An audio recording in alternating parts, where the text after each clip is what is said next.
A warning from Foreign Affairs Minister Kamina Johnson-Smith for Jamaican fisherfolk to be aware of international laws governing fishing. This as several Jamaican fishers were held after being allegedly caught fishing illegally in Colombian waters. For years, Jamaican fisherfolk have found themselves facing law enforcement of a foreign country after being stopped at sea for various reasons. During her State of the Nation presentation in the Senate on Friday, Foreign Affairs Minister Senator Kamina Johnson-Smith spoke of the most recent incident.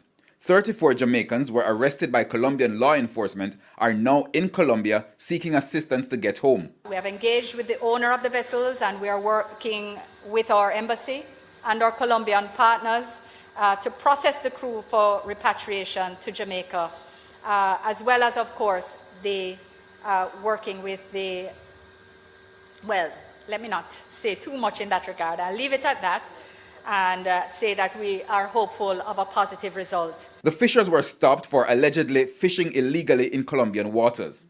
Senator Johnson-Smith says while the government is working for a positive outcome, fisherfolk should be mindful of international laws. Illegal fishing is a major international issue.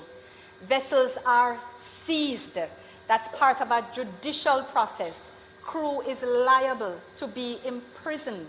Again, a judicial process. They are not political processes in which governments can engage and on friendship. If a decision is taken to commence that process, it becomes very difficult.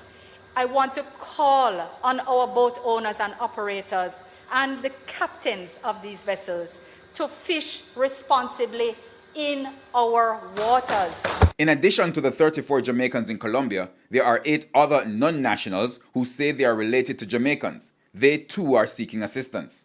As those talks continue, Mrs. Johnson-Smith has also called on boat operators and fishers to ensure they have the proper documentation, to include insurance, to safeguard themselves and the crews.